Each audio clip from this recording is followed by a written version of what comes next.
अस्सलाम वालेकुम। उम्मीद है आप लोग ठीक हैं, खैरियत से हैं, अच्छा दिन गुज़र रहा है। इतवार का दिन, वही रात वाली बात जो हमने आज सुबह वाले व्लॉग में बात की, नाश्ते-वाश्ते और ड्यूटियाँ हो रही होंगी और जिनकी अभी तक आँख नहीं खुली मेरे जैसों की, वो भी आँख खुल जाएगी जब तक ये व्लॉग आप तक पहुँचेगा। दोस्तों इससे पहले कि व्लॉग की तरफ चलें, हमारी दुआएँ हमेशा की तरह आपके साथ हैं। आप सलामत रहें, खुश रहें, अल्लाह पाक आप लोगों को अपने हिफ्ज़ व अमान में रखे। पाकिस्तान सलामत रहे ता क़यामत रहे, यही दुआ है हमारी। चैनल को ज़रूर सब्सक्राइब करें, बेल आइकन को प्रेस करें और ज़्यादा से ज़्यादा व्हाट्सएप ग्रुपों में इसका लिंक शेयर करें ताकि ज़्यादा से ज़्यादा लोगों तक पहुँच सके। बड़ी अहम चीज़ है इस व्लॉग में एक जनरल फैज़ साहब के हवाले से और इस पर जो आप लोगों से गुज़ारिश की जाती है कि इस पर अपनी राय का इज़हार करें, वो आप ना भूला करें।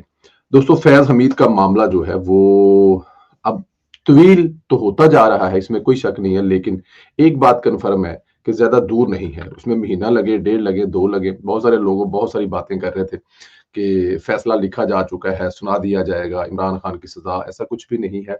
क्योंकि अब तक की जो इत्तलात हैं, अब तक जो आज आपको व्लॉग में बताने जा रहे हैं, उसमें भी बहुत कुछ होना बाकी है। सज़ा से कबल वो चीज़ें सामने आ रही हैं जिनसे पता चलता है कि मसूफ़ जो है उनकी फ़ील्ड काफ़ी लगी हुई थी। अच्छा जी। सबूत इकट्ठे किए गए हैं, हाथ पक्का डाला गया है। इमरान खान साहब को इसी बात का डर है और इसी बात का खौफ है कि ये हाथ बड़ा पक्का डला हुआ है, मेरी कोई माफ़ी नहीं होने वाली। सीनियर सहाफ़ी मंसूर अली खान ने इंकशाफ किया कि फैज़ हमीद के हवाले से 51 सियासतदानों के राब्तों का चार्ज है। अच्छा 3-4 चीज़ें बचाई हैं। पहले बात तो आपको जो ये आपके नॉलेज में होना चाहिए कि हमें यही लग रहा था, ये कहा ये जा रहा था या फिर हमारे तक खबरें ये आ रही थी कि सिर्फ़ टॉप सिटी वाले केस में उन पर हाथ डाला है, लेकिन ऐसा नहीं है। टॉप सिटी के अलावा तकरीबन 4 चार्जशीट हैं जो उन पर लगी हैं फैज़ हमीद साहब पर और ये जिस जगह पर केस चल रहा है, ये जिस जगह पे ये केस प्रोसीड हो रहा है, वहाँ पे किसी को भी भिंक नहीं है कि ये कहाँ पर चल रहा है। क्या इसमें फैमिली मेंबरान हैं? क्योंकि नॉर्मल फैमिली में मेंबरान जो है वो सामने होते हैं, मौजूद होते हैं जब ये केस की हियरिंग हो रही होती है। जैसे अभी ये इमरान खान और बुशरा बीबी इकट्ठा बैठ के केस सुनते हैं जो मतलब उनकी फैमिली वाला केस है। लेकिन यहाँ पर सिर्फ और सिर्फ फैज़ हमीद है। फैज़ हमीद की फैमिली का कोई बंदा भी नहीं है। 4 ऑफिसर हैं जिनमें ब्रिगेडियर है एक और एक मेजर जनरल है और इसके अलावा 4 ऑफिसर हैं जो ये केस सुन रहे हैं और मियाँ अली इशफाक साहब जो हैं शुरू-शुरू में और ये भी बताया जा रहा है कि ये मिड ऑफ जो दिसंबर है ये केस स्टार्ट हुआ है। हमें पहले ही कहा जा रहा था शुरू हो गया है, लिखा जा चुका है, ये हो गया, वो हो गया, लेकिन ऐसा कुछ नहीं है। ये मिड ऑफ दिसंबर आप ये कह सकते हैं कि मिड ऑफ दिसंबर में अगर शुरू हुआ है तो अब आप देख लें कितने 3 हफ्ते हो गए हैं इसको शुरू हुए हुए। जहाँ तक सबूतों की बात है तो इसमें एक चीज़ ज़रा ज़हन में रखिएगा कि अभी तक जो है गवाहान हैं वो सिर्फ 10% पेश किए गए हैं। अब 10% पेश किए गए हैं जो कहा जा रहा था 600 बंदा, 700 बंदा, मुँह ते लैंदा ये सब ज़हनी एतराज़ थे मुझे लगता है। लेकिन अभी जो मंसूर अली खान साहब की इन्फॉर्मेशन है और वो बता रहे हैं कि बड़ी मुश्किल से इन्फॉर्मेशन मिलती है और इन्फॉर्मेशन लाने वाला कबूतर जो है वो जान जोखों पर इन्फॉर्मेशन लेके आ रहा है। और अभी तक उन्होंने कुछ तकरीबन बता रहे हैं कि वो 50% इन्फॉर्मेशन दी है, मज़ीद इन्फॉर्मेशन आगे जाके भी वो दे सकते हैं या शायद घुट जाएँगे क्योंकि मामलात आपको पता है जिस किस्म के हैं। अच्छा, उसमें जो आपको ये बताया जा रहा है कि आपको ये बताते हैं कि ये वो 4 कौन से जो हैं वो चीज़ें हैं, 4 कौन से वो इल्ज़ामात हैं जिन पर वो ये सब कुछ चल रहा है। सिर्फ़ टॉप सिटी का मामला नहीं है। एक तो उन्होंने कहा जी कि उनके उनके पास से कोई हाथ से लिखे हुए नोट्स जो हैं वो मिले हैं जिनमें फैज़ हमीद के 51 मुख्तलिफ सियासतदानों से राब्ते कि 51 सियासतदान जिनसे राब्ते थे। अच्छा इन राब्तों में उनसे पूछा गया कि क्या वो सिर्फ़ और सिर्फ़ जो हैं वो पाकिस्तान तहरीक-ए-इंसाफ के उन्होंने कहा नहीं जी 60% पाकिस्तान तहरीक-ए-इंसाफ के हैं। बाकी जो 40% है वो अ, दूसरी जमातों के हैं। नून लीग के बारे में पूछा गया तो उन्होंने बताया जी कि बिल्कुल नून लीग के लोगों के भी हैं।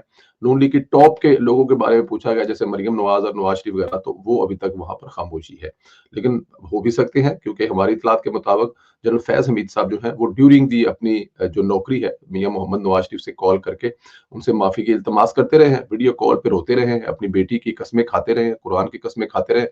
तो अगर ये राब्ते हैं तो हो सकता है कि मियाँ नवाज़ शरीफ साहब से भी उनका राब्ता हो और इसी तरह का किसी दूसरी जमात से लोगों से भी राब्ता हो, लेकिन असल बात ये है कि राब्ता किस सिलसिले में था। ये भी आने वाले में पता लगेगा। बाप पार्टी के कुछ लोगों से भी उनका रिश्ता कोई उनके साथ कॉन्टैक्ट था और वो भी ज़ाहिर है किस लिए था आपको पता ही है। अच्छा 40% दीगर सवाल से जो होता है। अच्छा जी फैज़ हमीद के पास कुछ सियासी स्ट्रेटजी के हवाले से कुछ नोट्स हाथ लगे हैं। جو انہوں نے سیاسی حکومتیں بنانے کے حوالے سے کہ پاکستان تحریک انصاف کو کہاں سے جتانا ہے، کس طرح جتانا ہے، یہ کچھ نوٹس بھی ہیں، وہ بھی ہاتھ لگے ہیں۔ اور وہ جو ڈیوائس تھی جو ان کے پاس تھی، جو کہا جاتا تھا کہ ان کے موبائل، ان کے لیپ ٹاپ پر بہت ساری چیزیں جو ہیں وہ لے گئے، تو اس پر بھی ان کے ساتھ تفتیش جاری ہے کہ یہ جاب ختم ہونے کے بعد آپ کیسے لے جا سکتے تھے۔ اب لے جا سکتے تھے، نہیں لے جا سکتے تھے، لیکن ان کے موبائل اور ان کے جو نوٹس ہیں لکھے ہوئے ہاتھ سے، اور ان کے جو ان کا لیپ ٹاپ ہے، ان میں بہت ساری چیزیں ایسی ہیں، اب مجھے نہیں پتا وہ کون سے لے جا سکتے تھے، کون سے نہیں لے جا سکتے تھے، لیکن بہت سارے ہاتھ لگے ہیں۔ اچھا، جو نوٹس برآمد ہوئے ہیں اس میں کہا یہ جا رہا ہے کہ در حقیقت عمران خان اور فیض حمید کا جو فیوچر پروگرام تھا وہ اس میں سب کچھ تھا کہ آگے جا کر کرنا کیا ہے، کیسے چلانا ہے، اگر وہ کامیاب ہوتے ہیں تو کس کو اڑانا ہے، کس کو رکھنا ہے، عاصم منیر، نواز شریف، شہباز شریف، یہ سب چیزیں اس کے اندر جو ہے وہ موجود تھی۔ پلان میں خوفناک سازش تھی جو پکڑی گئی اور ان کے گلی پڑی ہوئی، ویسے جو پلان ناکام ہوا وہ 10 سالہ پلان تو ناکام ہوا ہی ہوا۔ فیض حمید نے اس کے ساتھ ساتھ کچھ حاضر سربس اور کچھ ریٹائرڈ ساتھی بھی زیر حراست ہے، مطلب آپ یہ بھی کہہ سکتے ہیں کہ پورے کا پورا گروہ جو ہے وہ اس وقت گرفتار ہے۔ امکان یہی ہے کہ فیصلہ جلد آنے کی کوشش کرے گا، لیکن میرا خیال ہے کہ ابھی اتنا جلد آنے کے چانس اس لیے نہیں ہے کہ اگر 10% گواہ پیش کیے گئے ہیں، اور اگر 10% گواہ پیش کیے گئے ہیں تو پھر باقی 90 جو ہے وہ اگر پیش کیے جانے ہیں تو پھر اس پہ ٹائم بھی لگے گا، پھر فیصلہ محفوظ ہوگا، پھر سنائیں گے، پھر لکھیں گے، تو اس پہ کچھ ٹائم لگنا ہے۔ فیصلے کے اثر اور کہیں ہو نہ ہو، لیکن اڈیالہ پر جو مقیم قیدی 804 اس کا تو ہونا ہی ہونا ہے۔ اس میں ایک چیز اور بھی تفتیش کی جا رہی ہے، ایک اور بڑا نام اہم ہے جس کا نام لیتے ہوئے لوگ بڑے سنگتے ہیں، لوگوں کو بڑا ڈر لگتا ہے، ملک ریاض صاحب کا۔ ملک ریاض صاحب کا اس حوالے سے نام ہے جو ان کی چکوال میں کوئی زمین ہے، گھر ہے، اس کے سامنے انہوں نے پارک بنوایا جس کی قیمت کو 2 کروڑ روپیہ تھی، لیکن صرف 40 لاکھ روپیہ انہوں نے لیا، باقی پیسے انہوں نے نہیں لیے۔ تو ان سے یہ بھی سوال کیا جا رہا ہے کہ آپ نے صرف 40 لاکھ میں 2 کروڑ والا کام کیسے کروا لیا۔ اچھا، اس کے علاوہ ٹاپ سٹی کا کیس تو ہے ہی ہے، 2-3 چیزیں اور بھی ہیں، اور جو جنرل فیض صاحب کے وکیل ہیں علی اشفاق صاحب، اور جو یہ بھی ایک سوال ہوا کہ علی اشفاق صاحب تو کیس لڑ رہے ہیں عمران خان صاحب کی طرف سے، جنرل فیض حمید کی طرف سے، تو پھر حکومت یا اسٹیبلشمنٹ، اصل میں اسٹیبلشمنٹ ہے دوسری طرف، تو ان کا کیس 2 وکیل ہیں جو بہت سینئر ہے، 35 40 سال کا تجربہ ہے ان کا، وہ کیس لڑ رہے ہیں، نام نہیں بتایا تو ظاہر ہے نام ہمیں بھی نہیں پتا ہوگا۔ بہت ساری چیزیں اور بھی ہیں اس میں، اب اگلے ویلاگ میں بھی کچھ چیزیں آپ کو بتائیں گے، لیکن جنرل فیض صاحب جو ہیں وہ لگتا ہے کہ کافی مشکل میں ہیں۔ اب پرابلم یہ ہے، اب سوچنا یہ ہے، اب سوال یہ ہے کہ کیا وہ اپنی مشکل اپنے دوستوں کے اوپر بھی ڈالنے والے ہیں؟ کیا وہ جو جس مشکل میں خود ہیں، کیا وہ مشکل ان کے دوستوں پر بھی آنے والی ہے؟ میرا مطلب قیدی 804۔ پی ٹی آئی کی مذاکراتی کمیٹی کی عمران خان سے ملاقات کرانے کے بہانے ڈھونڈ رہی تھی، شور مچا رہی تھی مذاکرات سے، ظاہر ہے وہ بھاگنا چاہتے تھے۔ حکومت نے حجت کے تمام پوری کر دی اور ملاقات کروانے کا انتظام بھی کر دیا۔ پی ٹی آئی کی مذاکراتی کمیٹی کو بانی چیئرمین سے ملاقات کی اجازت مل گئی۔ ذرائع کا بتانا ہے کہ پی ٹی آئی کی مذاکراتی کمیٹی عمران خان سے آج ملاقات جو ہے وہ کر لے گی۔ ہو سکتا ہے جب آپ یہ ویلاگ سن رہے ہوں تو عمران خان کی ملاقات ہو چکی ہو۔ عمران خان کی ملاقات جو نکلنا کھیت مٹی ہے، ملاقات میں ہوگا کا بڑا دلچسپ ہے۔ عمران خان نے مذاکراتی کمیٹی کو انتشار پر آمادہ کرنا ہے، ایسی چیزیں بتانی ہیں جس سے مذاکراتی عمل کو نقصان پہنچے، یہ مجھے بھی پتا ہے اور آپ کو بھی پتا ہے، اور اس بات سے تو دوسری کوئی رائے ہے ہی نہیں ہے، کیونکہ عمران خان چاہتا ہی مذاکرات نہ ہوں، کامیاب نہ ہوں، حکومت کے ساتھ کچھ ایسی چیزیں بہتر نہ ہو جس سے حکومت، اچھا عمران خان صاحب چاہتے ہیں کہ میں باہر بھی آ جاؤں، باہر آ کر میں انتشار کی سیاست بھی کروں، جلد سے جلوس بھی کروں، وی آئی پی پروٹوکول بھی لوں، انجوائے بھی کروں، حکومت بھی نہ چلنے دوں، اور وہ یہ پریشر ڈال رہے ہیں۔ تو میرے خیال میں ایسا ہوتا ہوا مجھے نظر نہیں آ رہا۔ حکومت یا حکومت کے ساتھ جو اس وقت حکومت کر رہے ہیں وہ کبھی بھی نہیں چاہیں گے کہ عمران خان صاحب ضرور باہر آئیں، ڈیل کر کے آئیں، ویڈیو ریکارڈ بیان کر کے آئیں، لکھ لکھا کے آئیں کہ باہر آ کر یہ نہیں کریں گے، وہ نہیں کریں گے، تب جب وہ سب کچھ کریں تو وہ لوگوں کو بتا سکے کہ عمران خان صاحب کتنے بڑے لیڈر ہیں، اندر کیا ڈیل کر کے ہیں۔ تو یہ دونوں طرف سے ابھی سیاست چل رہی ہے، دیکھتے کیا ہوتا ہے۔ عمران خان کو لگتا ہے اگر میری رہائی نہیں تو پھر مذاکرات کا فائدہ کیا، اب وہ اپنی ٹیم کو ایسے مطالبات بنائے گا جس سے میرے خیال میں جو یہ مطالبات والی سٹوری ہے وہ ساری کی ساری زیرو زیرو ہو جائے گی۔ اچھا، دوسری طرف ایک طرف عمران خان صاحب جو ہیں ان کا چہیتا وزیر اعلیٰ جس قسم کے پروپیگنڈے کر رہا ہے وہ آپ کے سامنے ہی ہے۔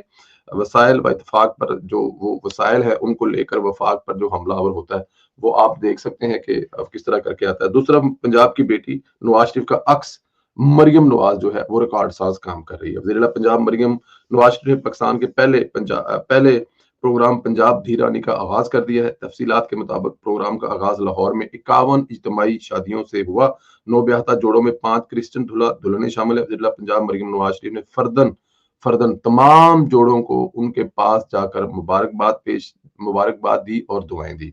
नौबहता दुल्हन दुल्हा वज़ीर की तरफ से मैट्रेस, पकाने का सामान, डिनर सेट, दीगर तोहफे जो है वो आसमान में दिए गए हैं। वज़ीर आला मरियम नवाज ने हर दुल्हन को प्यार किया, सलामी कार्ड भी दिया और धी रानी कार्ड के जरिए 1 लाख रुपए की सलामी भी दी। तकरीब के शिरका को महकमा सोशल वेलफेयर की जानिब से पुरतकल्लफ ज़ोहराना दिया गया। वज़ीर आला मरियम नवाज ने नौबहता जोड़ों के साथ ग्रुप फोटो भी बनवाई। मरियम नवाज ने तोहफे के तौर पर मिलने वाले सामान का मुआयना किया। ऐसा शायद ही प्रोग्राम किसी वज़ीर आला ने शुरू किया हो जो मरियम नवाज ने किया, क्योंकि पंजाब में न जाने कितनी बेटियां हैं जो जहेज की वजह से घर बैठी हैं। मरियम नवाज ने वाकई ही मां बनकर अपनी बेटियों को अलविदा किया। अच्छा देखें, ये सरकारी सतह पे किया जा रहा है। 51 ये टोटल मेरा 5,000 जो है बच्चियां हैं उनकी शादियां होंगी। उनके खानदान जो ये अफोर्ड नहीं कर सकते और वो पूरे पंजाब में होंगी, तो 51 लाहौर से स्टार्ट किया गया, बाकी भी इंशाल्लाह ताला जल्द होगी। देखें, इसमें हमारे लिए भी एक मैसेज है। ये सरकारी सतह पे 51, फिर 4,000, फिर 5,000, फिर 10,000, पर पंजाब की आबादी 12 करोड़ है। मेरी और आपकी भी जिम्मेदारी है, मेरे और आपके भी। देखें, मतलब फर्ज किया कि मैं बाहर हूँ, मैं जिस जगह से आया हूँ, जिस गांव से आया हूँ, जिस जिले से आया हूँ, जो मैं कर सकता हूँ यहाँ पे मैं कमाता हूँ, खाता हूँ, तो कुछ जिम्मेदारियां मेरी भी हैं, मैं भी पूरी करूँ। और मेरे जैसे बहुत सारे जो ओवरसीज पाकिस्तानी बैठे हैं और हम पूरी भी करते हैं। हम कोशिश भी करते हैं कि हम अपने गाँव, अपने अपने इलाके के लोगों की जो ऐसी बेटियां हैं खास तौर पर जो इस वजह से बैठी हैं कि उनके पास वो सामान मौजूद नहीं है जो उन्होंने साथ लेके जाना है, या वो एक्सपेंडिचर नहीं है वो जो कर सकते हैं, तो वो मैं और आप भी कर सकते हैं। पाकिस्तान के साबिक़ हैसियत लोग करते भी हैं और मजीद भी कर सकते हैं। इसको प्रमोट करने की जरूरत है। लेकिन मरियम नवाज जिस तरह माँ बन के सोचती हैं और हर गुजरते दिन के साथ हमारे सामने इसका सबूत देती हैं, ये बड़ी कमाल की बात है। मरियम नवाज नवाज शरीफ की बेटी हैं। 40 साल सियासत का तजर्बा जो है वो खुलकर सामने आ रहा है, बोल रहा है। हमारी दुआ है कि मरियम नवाज साहबा इसी तरह जो उन्होंने वादे किए वो पूरे करते जाए। अल्लाह ताला की ज़ात उनको अपने हिफ्ज़ मान में रखे। 16 तारीख को पहला जलसा हुआ था। 16 जनवरी को उकाड़ा में जब ये सियासी इंतखाबात से पहले जलसे शुरू हुए थे, उससे भी इंशाल्लाह ताला हम लोग आपको बताया करेंगे कौन से जिले में कौन सा प्रोग्राम और उस वक्त क्या वादे किए, क्या चीजें हुई थी। इंशाल्लाह ताला आप लोगों से उम्मीद है अपना ख्याल रखें, बहुत ज्यादा चैनल को ज्यादा सब्सक्राइब करें, बेल आइकन को प्रेस करें। जनरल फैज के बारे में क्या सोचते हैं? क्या जनरल फैज साहब, इमरान खान साहब उनके साथ रगड़े जाएंगे और जनरल फैज का रिजल्ट क्या निकलने वाला है? बहुत सारी तफसीलात आपको बता दी हैं। वज़ीर-ए-आला मरियम नवाज के धीर आने प्रोग्राम के बारे में भी जरूर बताइएगा। और इमरान खान की मुज़ाकराती टीम से मुलाकात क्या निकलने वाला है, इन तमाम चीजों पर राय का इज़हार जरूर करें। इंशाल्लाह अगले वीलॉग में आपसे फिर मुलाकात होगी। बहुत ज्यादा ख्याल रखें अपना। खुदा हाफिज।